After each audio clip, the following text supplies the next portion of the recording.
Welcome to सदगम classes, जहाँ पे हम जो है पॉलिटी की जो है आज क्लास 5th करने वाले हैं। और ये हिस्ट्री ऑफ द कॉन्स्टिट्यूशन जो टॉपिक है, जिसमें हम कॉन्स्टिट्यूशन को किस तरीके से स्टार्ट किया गया बनाने के लिए, उसके साथ क्या क्या आज़ादी से जुड़ी हुई जो स्टेप्स थी उसको पढ़ रहे थे। इस आज की लास्ट क्लास के बाद है जो पॉलिटी की 6th क्लास होगी, उसमें हम जो है प्रीएम्बल्स को स्टार्ट करेंगे कि प्रीएम्बल क्या होता है। Then after other classes we will discuss about the parts of the constitution and the articles of constitution, fundamental rights and fundamental duties.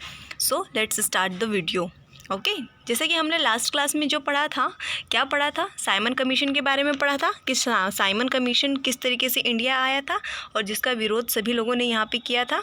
Nehru ji ने, गांधी जी ने, सबने किया था। क्यों किया था? क्योंकि जो 7 मेंबर्स की बॉडी आई थी उसमें एक भी इंडियन नहीं था, इसलिए इसका विरोध हुआ। जब इसका विरोध हुआ तो उसके साथ साथ साइमन रिपोर्ट और नेहरू रिपोर्ट जो है लंदन में जो है पब्लिश की गई, जिस पर जो है बैठक हुई, 3 राउंड टेबल्स हुई, जिसके बारे में हमने पढ़ा 1930 से लेकर के 1932 तक 2 साल के अंदर जो 3 राउंड टेबल्स हुई उसमें जो पार्टिसिपेट किया उसमें डॉक्टर भीमराव अंबेडकर कॉमन तीनों में पार्टिसिपेट किए।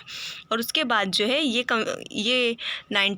इंडियन गवर्नमेंट एक्ट जो है 1935 आया, जो आज की कॉन्स्टिट्यूशन का 60% पार्ट है। हमारे कॉन्स्टिट्यूशन में 60% जो भी लिखा हुआ है वो इंडियन गवर्नमेंट एक्ट जो है 1935 के तहत आया था, जो कि एक वाइट पेपर पब्लिश किया गया था इन तीनों राउंड टेबल के बाद।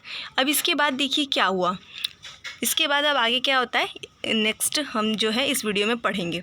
So let's start the class. देखिए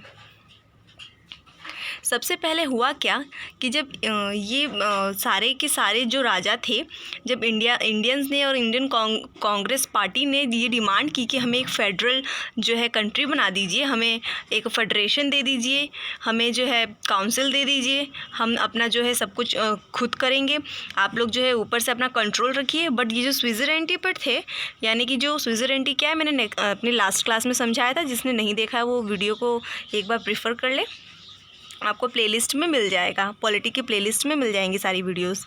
सो हियर स्विट्ज़रलैंड क्या होती है? स्विट्ज़रलैंड ये थी कि जितने भी इंडिया के राज रजवाड़े लोग थे, उन्होंने एक ब्रिटेन के साथ स्विट्ज़रलैंड साइन की थी, जिसमें ये कहा गया था कि ब्रिटेन की जो वो हैं आर्मी है वो इन राज्यों की देखभाल करेगी, इन राज्यों पे जो है तैनात रहेगी सीमाओं पर अंदर का सारा काम जो है राजा खुद संभालेंगे।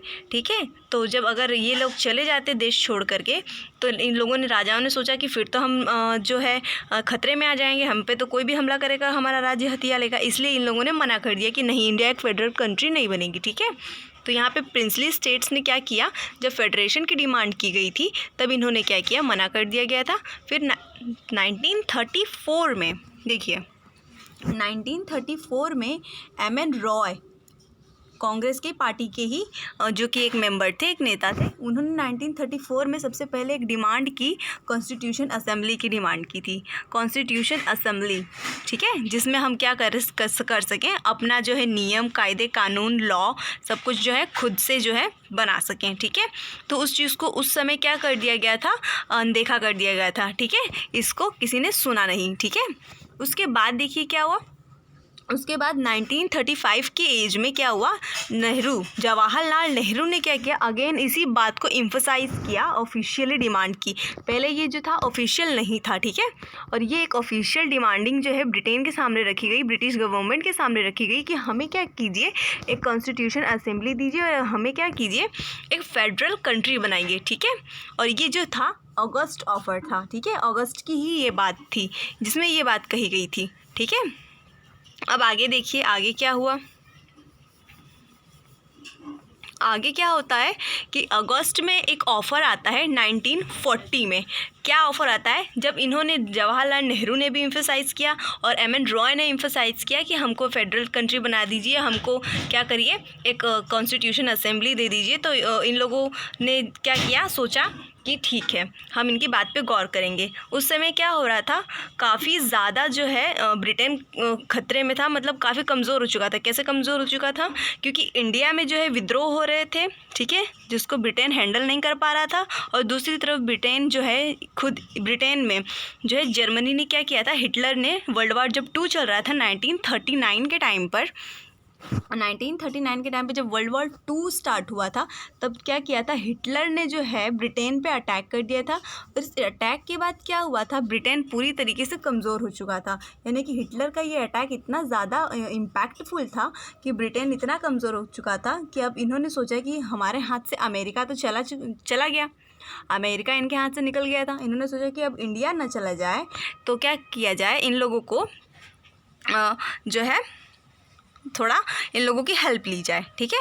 तो जो लॉर्ड लिनली थ्रू थे, जो लॉर्ड लिनली थ्रू थे, उन्होंने क्या डिक्लेयर किया कि जो इंडिया है वो है वॉर में अगेंस्ट है जर्मनी और जापान के, और किसके फेवर में है, ब्रिटेन के फेवर में। इंडिया ने ऐसा कुछ कहा नहीं था, ठीक है। एक बात बताएं कि इंडिया ने जो है इस तरह की कोई डिक्लेरेशन की नहीं थी।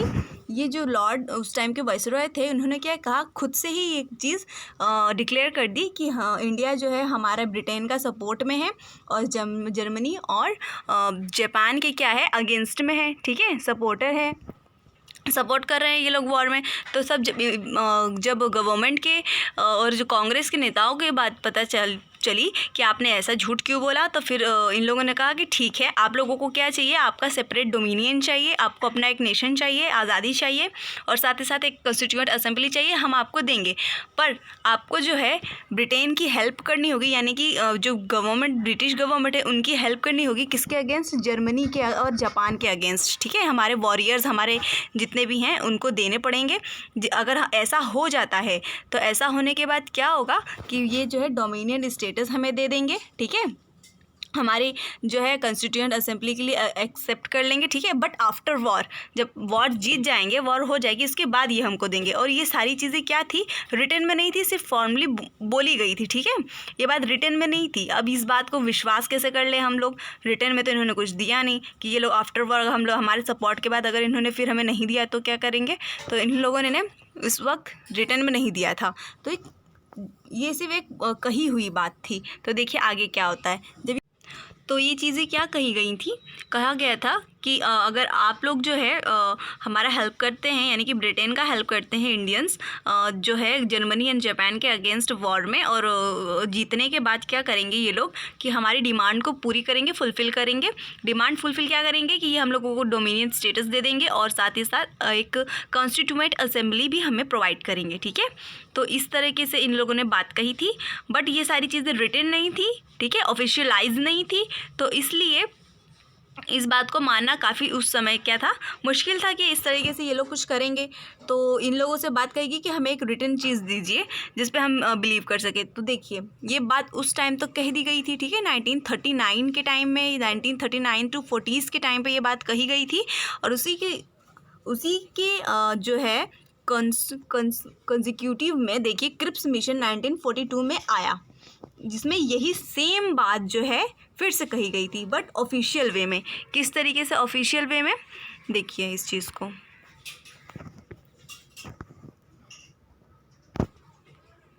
क्रिप्स मिशन जो है 1942, इस बात को कहने के बाद उसके 1 साल बाद जब इन लोगों का युद्ध ख़त्म हो गया, ब्रिटेन का युद्ध ख़त्म हो गया, तो ये लोग काफ़ी ज़्यादा जो है क्या हो गए थे, बिल्कुल असहाय हो गए थे। असहाय का मतलब इन लोगों के पास ना तो पैसा था ज़्यादा कि लड़ सकें, और ना तो इन लोगों के पास इतनी आर्मी स्ट्रांग थी कि ये लोग हम इंडियंस के साथ लड़ सकें। तो इन्होंने सोचा कि अब शांति से ही बात कर ली जाए। तो इन्होंने क्रिप्स मिशन भेजा जिसमें इन्होंने ये बात कही थी। तो इन्होंने पहली बात ये कही कि ठीक है आपको डोमिनियन देंगे, बट उस टाइम क्या हुआ था कि मुस्लिम लीग जो है इस प्रपोज़ल के साथ क्या थी, अग्री नहीं कर रही थी, ठीक है। मुस्लिम लीग जो है वो बनी हुई थी, ठीक है। और जो कांग्रेस ने डिमांड की थी, तो उस टाइम जब इन लोगों ने सेपरेट डोमिनियन की डिमांड की, तो इन लोगों ने, मुस्लिम्स ने भी अपनी एक डिमांड की कि हम मुस्लिम्स को एक अदर कंट्री चाहिए, ठीक है। ये बात आप लोगों को समझ में आ रही है। उस टाइम जब जो क्रिप्स मिशन आया तो इन्होंने कहा कि ठीक है हम आपको एक दो सेपरेट डोमिनियन दे देंगे, तो उस टाइम ही हो जाता हमारा इंडिया आज़ाद। बट क्या हो गया कि मुस्लिम्स ने क्या कर दिया कि अपने लिए एक अदर सेपरेट डोमिनियन की बात की। इसका मतलब ये है कि अब जो है, जो एक सेपरेट डोमिनियन की हम बात कर रहे थे, एक सेपरेट नेशन की बात कर रहे थे, अब जो है डिमांड हो गई कि दो सेपरेट नेशंस की जो है हमें दीजिए। तो दो क्यों देंगे? इन्होंने कहा कि नहीं हम सिर्फ एक देंगे, आप पहले ही डिसाइड कर लीजिए कि आपको क्या चाहिए, ठीक है। हम दो नहीं करेंगे, दो नेशंस डिवाइड नहीं करेंगे। तो इसकी वजह से जो है सेपरेट नेशन का जो टॉपिक था उस टाइम क्या हुआ, रिजेक्ट हो गया, ठीक है। अब सेपरेट कंस्टिट्यूएंट असेंबली इसकी डिमांड थी। तो देखिए इसकी भी जो है कंस्टिट्यूटेड असेंबली और सेपरेट नेशन मांग गया, तो सेपरेट नेशन डोमिनियन का तो डिमांड जो था वो जो था फेल हो गया। अब उसी के साथ साथ कंस्टिट्यूएंट असेंबली का भी डिमांडिंग जो थी उस वक्त फेल हो गई। क्यों? क्योंकि इन मुस्लिम्स ने क्या किया, जो कि जिन्ना थे इन लोगों के रिप्रेजेंटेटिव, इन लोगों ने क्या किया कि जो अलग नेशन की डिमांड की, और इन लोगों को समझाने के बाद भी इन लोगों ने क्या किया, माना नहीं। तो इसकी वजह से क्या प्रॉब्लम क्रिएट हुई कि क्रिप्स मिशन पूरी तरीके से फेल हो गया, ठीक है। क्रिप्स मिशन क्या हुआ, क्रिप्स मिशन आया ही इसलिए था कि हमें एक इंडिया को सेपरेट डोमिनियन दे सके, और डोमिनियन देने के साथ साथ क्या करे, कंस्टिट्यूएंट असेंबली भी प्रोवाइड कर सके इंडिया के लिए। तो मुस्लिम्स की वजह से, मुस्लिम्स उस टाइम मुस्लिम डिमांड की वजह से जो है क्या हो गया कि ये क्रिप्स मिशन फेल हो गया। कोई ना तो सेपरेट डोमिनियन बना और ना तो कोई कॉन्स्टिट्यूएंट असेंबली बनी। तो क्या हुआ, इसकी वजह से क्या है, उपद्रव हो गया, ठीक है। क्या हो गया, क्विट इंडिया मूवमेंट लॉन्च किया गया, गांधी जी के द्वारा क्विट इंडिया मूवमेंट लॉन्च किया गया, ठीक है। जब वर्ल्ड वॉर क्या हुई 1945 में, जो सेकेंड वर्ल्ड वॉर है ख़त्म हो गई, उसके बाद जो है क्विट इंडिया मूवमेंट लॉन्च किया गया। और आप लोगों को तो पता ही है कि क्विट इंडिया मूवमेंट कितना बड़ा मूवमेंट था। इस क्विट इंडिया मूवमेंट ने कितना बड़ा रोल जो है प्ले किया है इंडिया को आज़ाद कराने के लिए, बहुत बड़ा रोल प्ले किया है, ठीक है। अब देखिए उसके आगे क्या होता है कि जब क्विट इंडिया मूवमेंट लॉन्च हुआ तो उसके बाद ये लोग डर गए। डरने के बाद क्या हुआ, ब्रिटेन से एक कैबिनेट मिशन आया, ठीक है। कैबिनेट मिशन आया किस लिए आया, इंडिया को आज़ाद करने के लिए, ठीक है। इंडिया को जो है एक कॉन्स्टिट्यूएंट असेंबली बना कर देने के लिए, ठीक है, एक सेपरेट डोमिनियन का स्टेटस देने के लिए। Cabinet mission was the last mission, ठीक है। ये क्या था, लास्ट मिशन था, जो कि बहुत क्विट इंडिया मूवमेंट के बाद लॉन्च कर दिया गया था। इंग्लैंड इतना ज़्यादा वीक हो चुका था, इतना ज़्यादा वीक हो चुका था कि जो है क्विट इंडिया मूवमेंट के बहुत ज़्यादा इम्पैक्ट उन पर पड़ गया। एक तो जर्मनी के अटैक की वजह से वीक हो गया, ऊपर से इंडियंस जो थे अपना मूवमेंट स्टार्ट कर दिए थे, उसकी वजह से और ये वीक हो गया। इन लोगों के पास इतनी शक्ति नहीं थी, इतनी पावर नहीं थी कि अब ये जो है इंडिया को जो है ना तो कंट्रोल करने की पावर थी इनके पास इंडिया को, और ना ही इनको लड़ने की पावर थी इंडिया से, ठीक है। तो इन लोगों ने डिसाइड किया कि अब इंडिया को फ्री किया जाएगा, और इसके लिए क्या किया गया, कैबिनेट मिशन को क्या किया गया, 1946 में भेजा गया, ठीक है। कैबिनेट मिशन 1946 में आया, और ठीक है, उसमें कितने लोग थे, 3 लोग हेड थे। स्टैफोर्ड क्रिप्स, ठीक है, स्टैफोर्ड क्रिप्स जो कि क्रिप्स मिशन आया था वो भी मेंबर थे। Pethick Lawrence and AV Alexander. तो ये आपको जो 3 नाम है बिल्कुल अच्छे से याद होने चाहिए। इन पे जो है क्वेश्चन बनता है कि कौन कौन लोग जो है, जो कैबिनेट मिशन में कितने लोग थे, कितने मेंबर्स थे, तो 3 मेंबर्स थे। कौन कौन थे, इनके नाम ये रहे, ठीक है।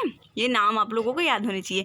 सेम पर्पस, अगस्त में क्या ऑफ़र दिया गया था कि डोमिनियन स्टेटस दीजिए और कॉन्स्टिट्यूएंट असेंबली दीजिए। वही same offer, Cripps mission fail हो गया इसी ऑफ़र पे। उसके बाद अब कैबिनेट मिशन फिर से वही सेम ऑफ़र लेकर आया, ठीक है। पर मुस्लिम लीग थी स्टिल डिडंट अग्री, मतलब कि अभी भी वो लोग अड़े हुए हैं कि हमको अलग से एक मुस्लिम नेशन दीजिए और मुस्लिम नेशन की अलग कॉन्स्टिट्यूएंट असेंबली दीजिए, ठीक है।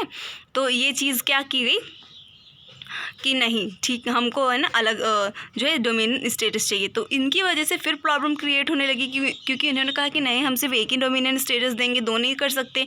तो फिर प्रॉब्लम क्रिएट हो गई। फिर उसके बाद इन लोगों को समझाया गया कि ठीक है, अभी इस चीज़ की बात न करके अभी पहले कॉन्स्टिट्यूएंट असेंबली की जो है इस्टेब्लिशमेंट कर देते हैं। तो ये लोग मुस्लिम लीग्स फिर अग्री हो गए, जिसके बाद क्या हुआ कि इलेक्शंस जो है कंडक्ट होना स्टार्ट हुए हमारे इंडिया के लिए, ताकि जो भी इलेक्शन इसलिए कंडक्ट हुए ताकि जब असेंबली बने तो उसके लिए जो मेंबर्स होंगे तो वो इलेक्शन से ही चुन कर आएंगे, इसी तरीके से तो नहीं हो सकते, इसलिए इलेक्शंस के लिए उन लोगों ने अग्री कर दिया। ठीक है, अभी क्या है, कॉन्स्टिट्यूएंट असेंबली के इलेक्शन के लिए जो क्या है मुस्लिम्स ने अग्री कर दिया। बाकी अभी दोनों डोमिनियन स्टेटस के लिए तो वो आए ही थे, वो अभी बचा हुआ है, और साथ ही साथ कॉन्स्टिट्यूएंट असेंबली भी बची हुई है। ठीक है, हाँ, बट उसका प्रोसीजर स्टार्ट हो चुका है, यानी कि इलेक्शंस जो है जैसे अब होते हैं लोकसभा के इलेक्शंस, उसी तरीके से इलेक्शंस स्टार्ट हो गए। उस टाइम पे क्या था, 39 करोड़ जो थी इंडिया की आबादी थी, तो किस तरीके से रिप्रेजेंटेटिव को सिलेक्ट किया जाने लगा। तो रिप्रेजेंटेशन जो है हर 10 करोड़ पे 10 लाख पे, हर एक 10 लाख पे जो है एक रिप्रेजेंटेटिव जो है अपॉइंट किया गया। ठीक है, 10 लाख पे एक रिप्रेजेंटेटिव। ठीक है, इसी तरीके से फिर आगे इलेक्शंस स्टार्ट हुए। अब इलेक्शंस स्टार्ट हो चुके हैं तो क्या हुआ, आगे देखिए फिर क्या हुआ। सारे जो हैं प्रोपोर्शनल रिप्रेजेंटेटिव, देखिए कॉन्स्टिट्यूएंट असेंबली इलेक्शंस जो है ट्राइवियल हुआ। ठीक है, ट्राइवियल हुआ का मतलब क्या है, प्रोपोर्शनल रिप्रेजेंटेशन हो गया सबका, जैसे मैंने अभी बताया पर 10 लाख जो 36 करोड़ जो थी आबादी थी उस समय, उस पे हर 10 लाख पे क्या है एक मेंबर जो है अपॉइंट कर दिया गया था कि रिप्रेजेंट करेंगे। ठीक है, एक ग्रुप ऑफ मेंबर जिसमें 10 लाख लोग हैं उस पर एक पर्सन जो है रिप्रेजेंट करेगा। ठीक है, उसी के साथ साथ इनडायरेक्ट इलेक्शन जो कि प्रोविंशियल असेंबलीज़ में होते थे, मतलब कि क्या, एक तो सेंटर हो गया जहाँ पे सब नॉर्मल पर्सन जो हैं वोट करेंगे। ठीक है, और एक हो गया प्रोविंशियल असेंबलीज़ जिसमें जो है जो सिलेक्टेड पर्सन्स हैं वो कहाँ से आए हैं, ये भी जो है जनता से आए हैं और जनता के सिलेक्शन से आए हैं। अब इसके बाद जब ये लोग जो हैं जो सिलेक्ट करेंगे किसी मेंबर को, तो वो ये जो सिलेक्टेड मेंबर्स हैं ना वो सिर्फ वोट करेंगे, जनता वोट नहीं करेगी। ठीक है, ये होता है इनडायरेक्ट इलेक्शंस। ठीक है, इनडायरेक्ट इलेक्शंस का मतलब क्या है कि इस पोस्ट पे जो है आने के लिए यहाँ से इलेक्शंस होंगे और इस पोस्ट पर आने के लिए यहाँ से इलेक्शंस होंगे। तो ये यहाँ के वोटर्स कौन है, पब्लिक है।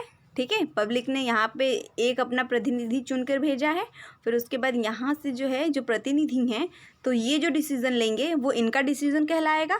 ठीक है, तो इनको चुनने के लिए इनका डिसीज़न जो है इम्पॉर्टेंट है, यानी कि ये लोग जो चुन कर आए हैं वो अब आगे वाले मेंबर को चुनेंगे। इनको चुनने के लिए हम इनका फिर से जो है राय नहीं लेंगे या फिर वोट नहीं लेंगे। ठीक है, इन्होंने इनको चुना, इसका मतलब इनका हर काम अब जो है जो सेकंड नंबर पे जो आ रहे हैं इनका जो हर काम है इनसे एसोसिएटेड होगा फर्स्ट नंबर से। ठीक है, ये बात समझ में आई किस तरीके से पब्लिक वोट करेगी इनको फर्स्ट नंबर पे। ठीक है, और ये जो वोट करेंगे, ये जो फर्स्ट नंबर पे मेंबर्स आए हैं चुन के, वो जिसको वोट करेंगे ये इन पब्लिक के ही वोट कहलाएगा। ठीक है, तो इतना समझ में आया। तो उस टाइम टोटल मेंबर्स कितने थे जो वोटिंग में खड़े हुए थे, 389 मेंबर्स इंडिया में उस टाइम 1946 में 389 मेंबर्स जो थे कॉन्स्टिट्यूएंट असेंबली के लिए जो है क्या हुए थे, खड़े हुए थे। ठीक है, इतनी सीट्स थी। अब उसके साथ साथ क्या, इतने मेंबर्स ने जो इलेक्शन लड़ा था, 389 में से 296 लोगों ने इलेक्शन लड़ा था और 93 लोग जो है वो प्रिंसली स्टेट से नॉमिनेट होने वाले थे, यानी कि जो भी प्रिंस राजा थे, जितने भी राज रजवाड़े वाले राज्य थे हमारे इंडिया में उस टाइम में, तो इतने लोग जहाँ पे राज रजवाड़ा नहीं था वहाँ से इलेक्ट होकर आए। 296 लोग इलेक्ट होके आए और 93 लोग जो क्या थे, राजा लोग या तो खुद आ सकते थे या फिर अपना कोई रिप्रेजेंटेटिव भेज सकते थे अपने एरिया से। ठीक है, इसलिए ये बात कही गई थी। पर देखो रिज़ल्ट क्या हुआ, रिज़ल्ट ये आया कि कांग्रेस ने जो है कितनी 208 सीट जो है एक्वायर कर ली। ठीक है, कांग्रेस डोमिनियन में चल रही है, पावरफुल चल रही है। मुस्लिम्स को क्या मिला, 73 सीट्स मिली। ठीक है, और अदर्स जो भी और भी पार्टी थी उनमें क्या हुआ, 15 सीट्स मिली। ठीक हो गया इतना काम। इतना काम होने के बाद अब देखो क्या होता है, यहाँ पे मुस्लिम्स ने क्या सोचा कि अरे ये क्या हो रहा है हमारे साथ, तो हम तो माइनॉरिटीज़ में चले गए, हमको तो कुछ भी नहीं मिला, हम तो क्लीन स्वीप हो गए, पूरी की पूरी मेजॉरिटी 208 सीट्स तो इन्हीं कांग्रेस ने ले ली, हम तो एकदम डोमिनेट हो जाएंगे। फिर इन लोगों ने क्या किया, और भी ज़्यादा अपना जो है प्रेशर बढ़ाना स्टार्ट किया कि हमको जो है एक मुस्लिम कंट्री प्रोवाइड कीजिए। क्यों? क्योंकि हम यहाँ पे नहीं रह पाएंगे। इसी चीज़ को इन्होंने देख के इस टाइम पे एक अलग नेशन की जो क्या है डिमांड करने स्टार्ट कर दी। ठीक है, अब यहाँ से कांग्रेस ने 208 सीट जीत ली, मुस्लिम्स ने 73 और 15 जो है अदर्स ने। अभी ये जो चलिए 296 यहाँ से जो है कंफर्म हो जाएंगे। ठीक है, अब देखो यहाँ से आगे क्या होता है। आगे ये होता है कि जो 93 लोगों जो रजवाड़ों को भेजने थे, उन्होंने क्या किया, भेजा ही नहीं। ठीक है, क्यों नहीं भेजा? वो उनका अपना कुछ इशू था, उन्होंने उस वक्त भेजा नहीं। और जो मुस्लिम लीग था, इन्होंने क्या कर दिया, बायकॉट कर दिया इस चीज़ को। क्यों बायकॉट कर दिया? इन्होंने सोचा कि हम तो यहाँ पे कोई रिप्रेजेंटेशन ही नहीं रखते हैं, कहाँ 208 लोग हम लोगों पे जो है राज कर जाएंगे, हम लोगों को तो कुछ यहाँ पे मिलेगा नहीं, हमको जो है सेपरेट डोमिनियन, तो हम नहीं रह सकते। ठीक है, तो इन सब चीज़ों की वजह से सिर्फ और सिर्फ पहला दिन जो कॉन्स्टिट्यूएंट असेंबली की चेयर्ड हुई थी, उसमें सिर्फ और सिर्फ 211 लोग प्रेजेंट थे। ठीक है, 211 लोग प्रेजेंट थे। फर्स्ट डे की कॉन्स्टिट्यूएंट असेंबली में जो चेयर हुई थी, उसमें क्या थे, 211 लोग प्रेजेंट थे। ठीक है, ये क्वेश्चन बन सकता है, तो ये याद होना चाहिए। और जो उस फर्स्ट डे की कॉन्स्टिट्यूएंट असेंबली मीटिंग हुई थी, वो कब हुई थी, 1946, यानी कि 1946 में दिसंबर में 9 तारीख को। ठीक है, 9 दिसंबर 1946 में पहली कॉन्स्टिट्यूएंट असेंबली मीटिंग हुई थी, जिसमें 211 लोग रिप्रेजेंट हुए थे। ठीक है, और उस समय जो है सभी लोग नहीं आ पाए थे, इसलिए कुछ समय के लिए क्या किया गया था, सच्चिदानंद सिन्हा को टेम्परेरी चेयरमैन बना दिया गया था इस कॉन्स्टिट्यूएंट असेंबली का। ठीक है, टेम्परेरी क्यों? क्योंकि अभी टोटल नंबर तो पीपल जो रिप्रेजेंट हुए थे, जो जीते थे, वो तो आए नहीं हैं। ठीक है, तो उस तरीके से तो हम अभी डिसाइड नहीं कर सकते कि कौन बनेगा चेयरमैन। ठीक है, तो कुछ टाइम के लिए टेम्परेरी, ठीक है, टेम्परेरी टाइम के लिए सच्चिदानंद सिन्हा को जो है क्या बना दिया गया था, प्रेसिडेंट बना दिया गया था कॉन्स्टिट्यूएंट असेंबली का। ठीक है, और ये किस तरीके से बनाया गया था, ये सबसे ओल्डेस्ट पर्सन थे उस टाइम, सबसे बुजुर्ग थे। ठीक है, तो इसलिए इनको बना दिया गया था। और ये फ्रेंच असेंबली का ये जो है तरीका है, फ्रेंच असेंबली में भी इसी तरीके से हेड बनाया जाता है, जो सबसे ज़्यादा ओल्ड होगा वही हेड बनेगा। ठीक है, वो हेड करेगा। इसी तरीके से फ्रेंच असेंबली से ये चीज़ ले करके हम लोगों ने भी सच्चिदानंद सिन्हा को क्या किया, हेड बना दिया गया था, टेम्पररी प्रेसिडेंट बना दिया गया। ठीक है, तो ये चीज़ याद होनी चाहिए। क्वेश्चन आता है कि फर्स्ट टेम्पररी चेयरमैन या फिर फर्स्ट टेम्पररी प्रेसिडेंट कौन थे, तो सच्चिदानंद सिन्हा थे। ठीक है, फिर उसके बाद जब सब कुछ सेट डाउन हो चुका था कॉन्स्टिट्यूएंट असेंबली में, जब सारे मेंबर्स आए, तो क्या हो गया, डॉक्टर राजेंद्र प्रसाद को क्या प्रेसिडेंट अपॉइंट किया गया। ठीक है, तो पहले प्रेसिडेंट कौन थे, तो डॉक्टर राजेंद्र प्रसाद थे। ठीक है, और टेम्पररी प्रेसिडेंट कौन थे सबसे पहले, सच्चिदानंद सिन्हा। ठीक है, अब इसके बाद क्या हुआ, जो HC मुखर्जी थे और JT कृष्णामाचार्य, ठीक है, इन लोगों को वाइस प्रेसिडेंट बनाया गया। ठीक है, तो ये जो है ये सारी इन्फॉर्मेशन जो है आपको लर्न रहनी चाहिए। ठीक है, फिर उसके बाद BN राव को लीगल एडवाइज़र बनाया गया, लीगल एडवाइज़र। ठीक है, 60 कंट्रीज़ के कॉन्स्टिट्यूशन से क्या हुआ है, हमारा इंडियन कॉन्स्टिट्यूशन बना है, यानी कि इंडियन कॉन्स्टिट्यूशन को बनाने के लिए 60 कंट्रीज़ के कॉन्स्टिट्यूशन को पढ़ा गया, जो अच्छा हमें मिला उसको हमने गेन किया, और हमने खुद से भी कुछ ऐड किया। ठीक है, ये एक एडिशनल इन्फॉर्मेशन है।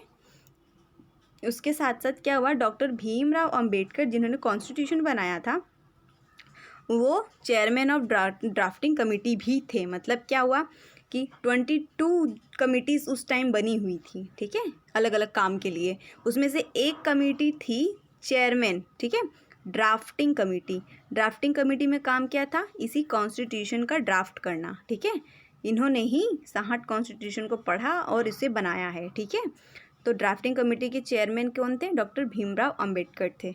उसी के साथ साथ इनको आर्किटेक्चर और फादर ऑफ क्या बोलते हैं, कॉन्स्टिट्यूशन और मॉडर्न मनु भी इनको बोला जाता है, modern Manu, architecture and father of constitution. ठीक है, 29/8/1947। ठीक है, ये इसकी डेट है किस टाइम पे ये सब कुछ इस्टेब्लिशमेंट हुई थी। फिर उसके बाद अब देखिए 1946 में क्या किया गया था, ये क्या है डेट देखिए 9 दिसंबर 1946 को क्या हुआ था, पहली जो है कॉन्स्टिट्यूएंट असेंबली बैठी थी जिसमें 211 लोग थे, ठीक है।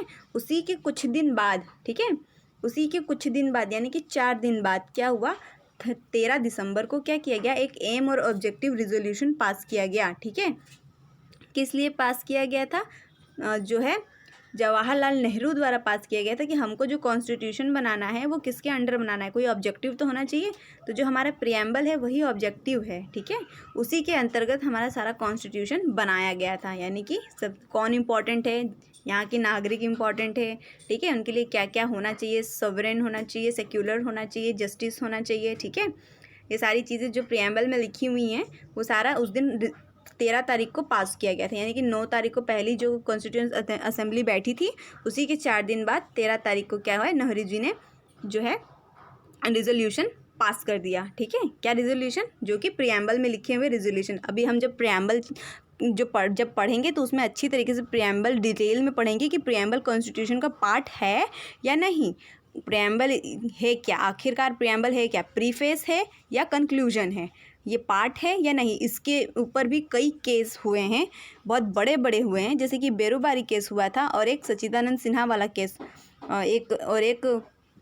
एक दूसरा केस और हुआ था, ठीक है, जिसमें हम ये सारी चीज़ें पढ़ेंगे कि what is the preamble and it is a part of constitution और नॉट। इस पे सबसे बड़ी 13 जजेस की बेंच बैठी थी जो कि बेरोबारी केस में हुआ था, ठीक है। तो इस पर क्वेश्चंस भी बनते हैं व्हाट इज बेरोबारी केस पे, तो इसके लिए भी हम एक अलग वीडियो जो है बनाएंगे, उसमें अच्छे से डिटेल से डिस्कस करेंगे। सो प्रियम्बल में के आधार पर जो है एक ऑब्जेक्टिव पास किया गया, ठीक है, ये क्लियर हुआ आप लोगों को। फिर उसके बाद क्या है, उसके बाद क्लेमेंट एटली, ठीक है, क्लेमेंट एटली ने क्या किया, जो है इंडिया को फ्री करने की बात जो है अनाउंस की 20 फरवरी को, 1947 में 20 फरवरी को क्लेमेंट एटली ने क्या किया, अनाउंसमेंट की कि अब इंडिया जो है फ्री होगा, कब, जून में, ठीक है, ये बात कही गई थी। और जो हमारा जो है 22 तारीख को क्या किया गया था, अडॉप्ट कर लिया गया था इस बात को, ठीक। इतना आप लोगों को समझ में आया। इसके बाद देखिए क्या करते हैं, उसके बाद क्या हुआ था, जब 20 तारीख को ये फरवरी में डिक्लेयर किया गया कि इंडिया को फ्री कर दिया जाएगा, तो इसमें ये कहा गया कि हर मैजेस्टी गवर्नमेंट यानी कि ब्रिटेन गवर्नमेंट, ठीक है, हर मैजेस्टी गवर्नमेंट का मतलब होता है ब्रिटेन गवर्नमेंट जो है, हर मैजेस्टी गवर्नमेंट जो है क्या कर देगी, इंडिया को बाय जून 1948 तक क्या करेगी, लीव कर देगी, ठीक है। डिक्लेरेशन हुई फ्री करने की 20 फरवरी को, और फिर 1948 जून तक क्या करेंगे, फ्री कर देंगे। उसके बाद इनका कोई राज नहीं होगा, ठीक है, हर मैजेस्टी का कोई भी राज नहीं होगा, इंडिया खुद एक डोमिनियन कंट्री बन जाएगी और इंडिया अपना खुद सब कुछ संभाल लेगा, ठीक है। उसके साथ साथ देखिए लेजिस्लेटिव फंक्शन में कौन थे, जीवी मालवलंकर थे, ठीक है, जो कि हमारे फर्स्ट क्या थे, सुप्रीम कोर्ट के जो थे जज भी थे, ठीक है।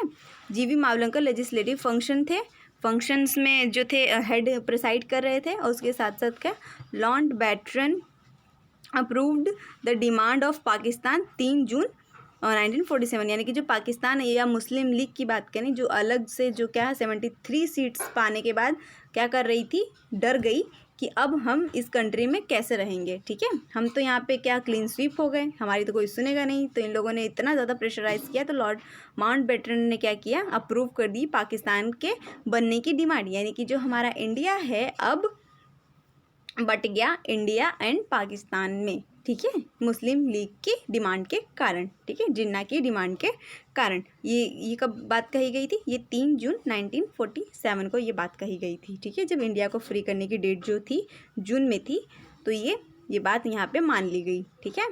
उसके बाद अब क्या होता है देखिए, उसके बाद जो होता है इंडियन इंडिपेंडेंस एक्ट 1947, 18 जुलाई 1947, ठीक है, इंडिया अब जो है फ्री होगा।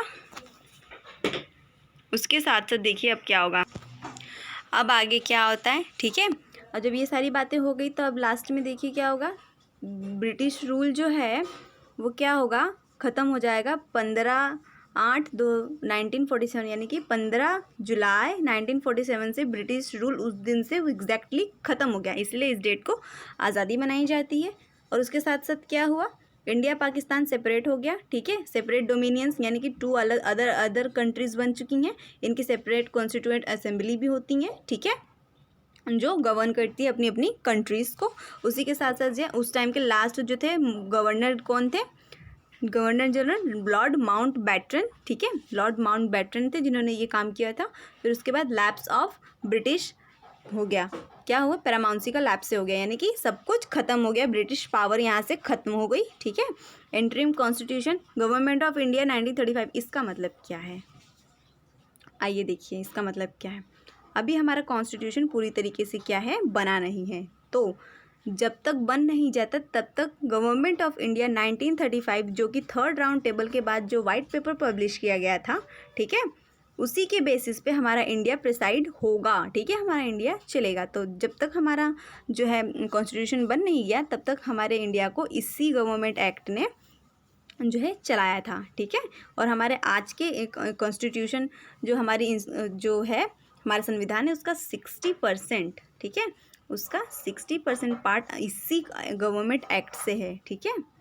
उसके बाद फिर क्या होगा, देखिए उसके बाद ब्रिटेन ने क्या कहा, इसके बाद ब्रिटेन ने ये बात कही कि अब हम इंडिया को छोड़कर जा रहे हैं, इसके बाद हर मैजेस्टी जो है उसकी पावर कहीं पे भी इंडिया में एक्ट नहीं करेगी, ठीक है। और इसकी जो पार्लियामेंट है वो इनेबल हो जाएगी, जो कि मतलब कि ब्रिटेन की पार्लियामेंट की पावर पूरी तरीके से इनेबल हो जाएगी अनटिल डोमिनियन डिमांड्स, यानी कि अगर कोई डोमिनियन कोई कंट्री डिमांड करती है कि हमसे हमारा कंट्री नहीं संभाला जा रहा है, आप आके हमारी हेल्प करो, तो ब्रिटेन गवर्नमेंट आके जो है वहाँ पे जो है कंट्रोल करेगी, रूल करना स्टार्ट करेगी। पर अगर जब तक कोई डोमिनियन ये डिमांड नहीं करता है तब तक वो ऐसा नहीं करेगी, यानी कि इंडिया अगर डिमांड करेगा तो वो आएंगे रूल करेंगे, और अगर नहीं तो नहीं आएंगे, ठीक है, इस बात का ये मतलब है। 3rd जून प्लान, ठीक है, in July India will free. 3rd June plan का मतलब 3 जून 2 जून जो की डेट है जिस दिन ये बात कही गई थी कि इंडिया विल फ्री, ठीक है, तो उसी को कहते हैं 3rd जून प्लान, ठीक है। उसके बाद देखिए कॉन्स्टिट्यूशनल ट्राइबल क्या है, कॉन्स्टिट्यूशनल ट्राइबल क्या है। तो हमारे जो कॉन्स्टिट्यूशन है उसको बनने में कितना समय लगा आज़ादी के बाद, जब तक हमारा कॉन्स्टिट्यूशन बना नहीं था तब तक हमने गवर्नमेंट ऑफ इंडिया एक्ट 1935 की हेल्प ली, उसकी हेल्प से जो है इंडिया को चलाने में मदद की। फिर उसके बाद जो है जब कॉन्स्टिट्यूशन बना तो उसको बनने में 2 साल लगे, 11 महीने लगे और 18 दिन लगे, ठीक है। एंड 11th सेशन जो हुआ था हमारे कॉन्स्टिट्यूएंट असेंबली का, उसमें ये चीज़ अडेप्ट कर ली गई थी, ठीक है, 26/11/1949, यानी कि 26 नवंबर 1949 को हमारा जो है पूरा तरीके से कॉन्स्टिट्यूशन जो है हमारा संविधान पूरी तरीके से बन चुका था। तो ये डेट पूछी जाती है और इस डेट को 26/11 जो डेट है इस दिन कॉन्स्टिट्यूशन डे भी मनाया जाता है। 26 नवंबर को कॉन्स्टिट्यूशन डे किस लिए मनाया जाता है, क्योंकि इस दिन जो है हमारा 1949 में क्या हुआ था, कॉन्स्टिट्यूशन कंप्लीट हो चुका था, बट उस दिन पूरी तरीके से इम्प्लीमेंट नहीं किया गया था। हम लोग जानते हैं कि 26 जनवरी को इम्प्लीमेंट किया गया था। क्यों किया गया था 26 जनवरी को इम्प्लीमेंट, इसकी एक स्टोरी है, ठीक है। बट हाँ एक चीज़ ये है कि 26 नवंबर को 15 आर्टिकल्स जो है इन्फोर्स कर दिए गए थे, यानी कि 15 आर्टिकल्स को इन्फोर्स कर दिया गया था, बट पूरी तरीके से कॉन्स्टिट्यूशन को 26 जनवरी को इन्फोर्स किया गया। क्यों, जवाहरलाल नेहरू ने इस बात की रिक्वेस्ट की, ठीक है, जवाहरलाल नेहरू ने इस बात की रिक्वेस्ट की कि जो है 26 जनवरी जो है पूर्ण स्वराज की एक डेट है, ठीक है। 26 जनवरी के दिन जो है लाहौर सेशन में जो है पूर्ण स्वराज की जो है बात रखी गई थी, ठीक है, 1930 के समय में। 1930 के समय में 26 जनवरी के दिन जो है पूर्ण स्वराज डिमांड रखी गई थी लाहौर सेशन में। तो इस डेट को मैच करने के लिए, ठीक है, इस डेट को क्या करने के लिए, मैच करने के लिए जो है हमारा कॉन्स्टिट्यूशन 2 महीने लेट से जो है इन्फोर्स किया गया, ठीक है। बट जिस दिन हमारा कॉन्स्टिट्यूशन बना था उस दिन 15 आर्टिकल्स को क्या किया गया था, एनफोर्स में ला दिया गया था। तो यही एक छोटी स्टोरी है, ठीक है। तो इससे कोई क्वेश्चन बनेगा तो आप लोग क्या करिएगा, अटेम्प्ट कीजिएगा, ठीक है। ये एक इसका ये सिर्फ इतना ही पार्ट है कि क्यों किया गया था लेट। तो यही किया गया था कि पूर्ण स्वराज की जो है डेट को मैच करने के लिए, ठीक है। अब हमारा जो है लास्ट पॉइंट आता है कि जो है कॉन्स्टिट्यूशन डे जो है, संविधान दिवस जो है 26 नवंबर को क्यों मनाया जाता है, ठीक है। क्यों मनाया जाता है? क्योंकि उस दिन हमारा कॉन्स्टिट्यूशन बन गया था, ठीक है। और 2015 से BR अम्बेडकर की 125वीं एनिवर्सरी जो है, इसी दिन ये चीज़ क्या कही गई थी, डिक्लेयर की गई थी। 2015 में ही इस चीज़ को डिक्लेयर किया गया था 125वीं अम्बेडकर जी की जयंती के दिन कि हाँ 26 नवंबर को क्या किया जाएगा, अब संविधान डे मनाया जाएगा। उसी के साथ साथ 60 कंट्रीज़ का कॉन्स्टिट्यूशन पढ़ा गया था इसको, ठीक है, इतना तो आपको पता ही है। उसी के साथ साथ और क्या किया गया था, 64 लाख लगे थे कॉन्स्टिट्यूशन बनाने में। कैसे लगे थे इतनी 60 कंट्रीज़ का हमने कॉन्स्टिट्यूशन पढ़ा, तो वहाँ जाना, उसका खर्चा, कॉन्स्टिट्यूशन लेना, उसको पढ़ना लिखना, इन सब चीज़ों में खर्चा, ट्रैवलिंग का खर्चा आता है। तो इसलिए 64 लाख की खर्चा लगा था, ठीक है। हमारे जो कॉन्स्टिट्यूशन पे सिंबल है वो एलिफेंट सिंबल है, ठीक है। ये एक आपको पता होनी चाहिए, जनरल नॉलेज, ठीक है। और प्रेम बिहारी रईज़ादा प्रेम बिहारी रईज़ादा ने जो है इंग्लिश में कॉन्स्टिट्यूशन को सुंदर सुंदर हैंड राइटिंग्स में लिखा है अपने हाथों से, कोई प्रिंटेड नहीं है, ठीक है। असली कॉन्स्टिट्यूशन जो है प्रेम बिहारी रईज़ादा ने जो है इंग्लिश लैंग्वेज में जो है हमारा कॉन्स्टिट्यूशन लिखा हुआ है। और जो हिंदी में कॉन्स्टिट्यूशन लिखा है वो किसने लिखा है, वसंत कृष्ण वैद्य ने, ठीक है। वसंत कृष्णन वैद्य ने हिंदी में हमारा जो है कॉन्स्टिट्यूशन लिखा हुआ है सुंदर सी हैंड राइटिंग में, ठीक है। और इसको जो है देखिए, अब आगे चीज़ देखिए कि जो हमारा नेशनल फ्लैग है वो किस दिन अडेप्ट किया गया था, ये 22 जुलाई 1947 को अडेप्ट किया गया था। और जो हमारा नेशनल एंथम है वो कब, 24 जनवरी 1950, ठीक है, यानी कि 2 दिन पहले। कॉन्स्टिट्यूशन जो कि 26 जनवरी 1950 को लागू किया गया था, उसके 2 दिन पहले हमारा नेशनल एंथम 24 जनवरी को जो है अडेप्ट कर लिया गया था। उसी तरीके से नेशनल सॉन्ग भी 24 जनवरी को अडेप्ट कर लिया गया था। और जो हमारे फर्स्ट प्रेसिडेंट इलेक्ट हुए थे वो थे राजेंद्र प्रसाद, ये तो सबको पता होगा। वो कब हुए थे, कब से अपॉइंट हुए थे, वो हुए थे 24 जनवरी 1950, ओके, 24 जनवरी 1950। तो ये कुछ जीके के पोर्शंस हैं, ठीक है, जो आप लोगों को लर्न होने चाहिए। अब अगली क्लास में हम जो है प्रियम्बल पढ़ेंगे, ठीक है, जिसमें हम ये पढ़ेंगे कि ये प्रियम्बल जो है वो हमारे कॉन्स्टिट्यूशन का पार्ट है या नहीं। और इसी से जुड़ा हुआ एक बेरोबारी केस था जिसमें इस बात पर सवाल किए गए थे कि प्रियम्बल जो है कॉन्स्टिट्यूशन का पार्ट है या नहीं, ठीक है। और उसी के साथ साथ एक और केस हुआ था जिसमें ये बात कही गई थी कि कॉन्स्टिट्यूशन का पार्ट जो है प्रियम्बल नहीं है। फिर उसके बाद बेरोबारी केस में के बाद दूसरे केस में कही गई थी कि नहीं ये पार्ट है। सो प्रियम्बल की एक एक पॉइंट को हम लोग डिस्कस करेंगे। प्रियम्बल में ईच वर्ड किस कंट्रीज से लिए गए हैं, ये सारी चीज़ें हम डिस्कस करेंगे। और प्रियम्बल होता क्या है, प्रीफेस है या कंक्लूजन है, ठीक है, या फिर डिफिनेशन है या ब्रीफिंग है, इस चीज़ों को भी हम डिस्कस करेंगे। So we will meet in the next class. अगर आप लोगों को लगा कि कोई भी इस वीडियो से इन्फॉर्मेशन जानकारी मिली हो जो आपकी लाइब्रेरी में काफ़ी यूज़फुल रही हो तो उस वीडियोज़ को शेयर करिए, ठीक है। Thank you for watching this.